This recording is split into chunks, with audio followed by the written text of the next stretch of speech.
আসসালামু আলাইকুম প্রিয় শিক্ষার্থীরা, তোমরা অনেকেই আমাকে প্রশ্ন করো ভাইয়া বই পড়তে চাই অথবা বই পড়া কেন জরুরি।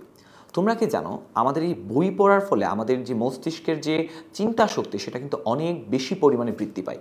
তোমরা জানো আলবার্ট আইনস্টাইনের যে উক্তি, imagination is more important than knowledge, অর্থাৎ আমাদের চিন্তা শক্তি আমাদের জ্ঞান থেকেও বেশি জরুরি। তুমি যদি তোমার চিন্তা শক্তিকে বাড়াতে চাও তাহলে কিন্তু তোমার বই পড়া উচিত।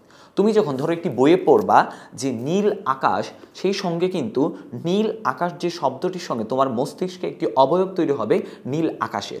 সো তোমরা তেমনই যে কোনো বই পড়ো, তোমাদের চিন্তা শক্তি কিন্তু বৃদ্ধি পাবে। 2 নম্বর বিষয় হচ্ছে, তোমরা ক্লাস করতে করতে অনেক সময় ক্লান্ত হয়ে যাও, হাঁপিয়ে যাও, কিন্তু তোমাদের হাতে কিন্তু সেই সময়টা থাকে না বাইরে গিয়ে খেলাধুলা করার অথবা অন্য কোনো কাজ করার। সেই সময়টা তোমরা ফোন ইউজ করো বা অন্য কোনো কাজ করো যেটা তোমার মস্তিষ্কের যে তোমার অ্যাটেনশন অর্থাৎ তোমার যে ফোকাসড রাখার যে ক্যাপাসিটি সেটা কিন্তু কমিয়ে দেয়। তুমি যদি বই পড়ো তাহলে কিন্তু তোমার একটা যে মস্তিষ্কের যে অ্যাটেনশন অথবা ক্যাপাসিটিটা কিন্তু বৃদ্ধি পায়, অর্থাৎ তুমি বইয়ের মধ্যে থাকলে তোমার মধ্যে যে জ্ঞান যে ধারণ করার যে ক্ষমতা সেটা কিন্তু বৃদ্ধি পায়। 3 নম্বর বিষয় হচ্ছে, বই পড়লে আমাদের মন উৎফুল্ল থাকে, আমরা হাসি খুশি থাকি। ধরো তোমরা যদি কোনো কিশোর উপন্যাস পড়ো, সেই কিশোর উপন্যাস পড়ার সময় তুমি হয়তো কোনো জায়গায় চলে গেছো হিমালয়ে, কোথাও তুমি চলে গেছো যে এভারেস্টের সেই শৃঙ্গে, অথবা তুমি চলে যাচ্ছ দক্ষিণ আমেরিকার কোনো একটি গুহার মধ্যে, অর্থাৎ এই যে তোমার একটি থ্রিল আসে মনে, সেটা কিন্তু তোমার মনে যে ডোপামিন হরমোনটির নিঃসরণ কিন্তু বাড়িয়ে দেয়, অর্থাৎ তুমি কিন্তু খুব উৎফুল্ল থাকো, তুমি অনেক হাসি খুশি থাকো। অর্থাৎ এই যে 3টি বিষয়ের কারণে কিন্তু আমাদের বেশি বেশি বই পড়া উচিত। আর বই পড়লে কিন্তু আমাদের জ্ঞানের যে মাত্রা সেটিও কিন্তু অন্য জায়গায় চলে যায়। তো সেক্ষেত্রে আমরা বলতে পারি, তোমার চিন্তা শক্তিকে বাড়ানোর জন্য, তোমার অবসর সময়কে আরও বেশি আনন্দদায়ক করার জন্য তোমার কিন্তু বেশি বেশি পরিমাণে বই পড়া উচিত। এখন প্রশ্ন হচ্ছে, আমরা কোন ধরনের বই পড়ব?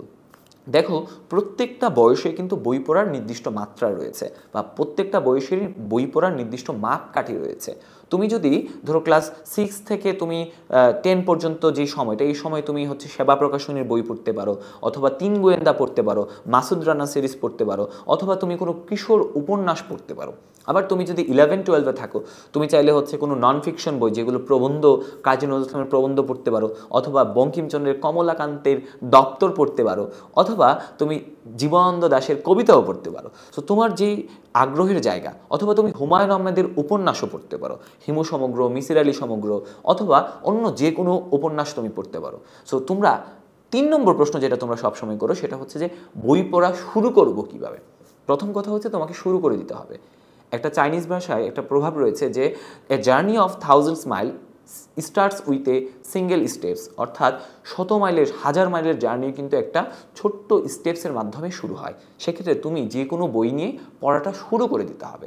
যেমন তোমাকে যদি তুমি সহজ ক্ষেত্রে তুমি হুমায়ুন আহমেদের যে কোনো বই নিয়ে যদি শুরু করো, তাহলে তোমার কাছে পড়াটা অনেক প্রাঞ্জল মনে হবে। সো আশা করি এই যে কেন বই পড়া উচিত, কোন বই পড়া উচিত, কিভাবে শুরু করব, সেটা কিন্তু আমি তোমাদেরকে জানিয়ে দিলাম।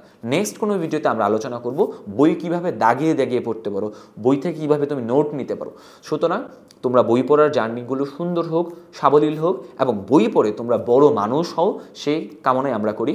আমরা শিখতে শুধুমাত্র পড়াই না, আমরা পড়ানোর সঙ্গে সঙ্গে তোমরা কিভাবে মানুষ হয়ে গড়ে উঠতে পারো, মহৎ মানুষ হতে পারো, সেই উপায়গুলো কিন্তু আমরা বলে দিই। সো তোমার বই পড়ার যে জার্নিটা অনেক সুন্দর হোক, সাবলীল হোক, এবং তোমরা বই পড়ে স্বপ্নের যে জায়গায় তোমরা পৌঁছে যাও, সে দোয়াই এবং কামনাই আমরা করি। ধন্যবাদ সবাইকে।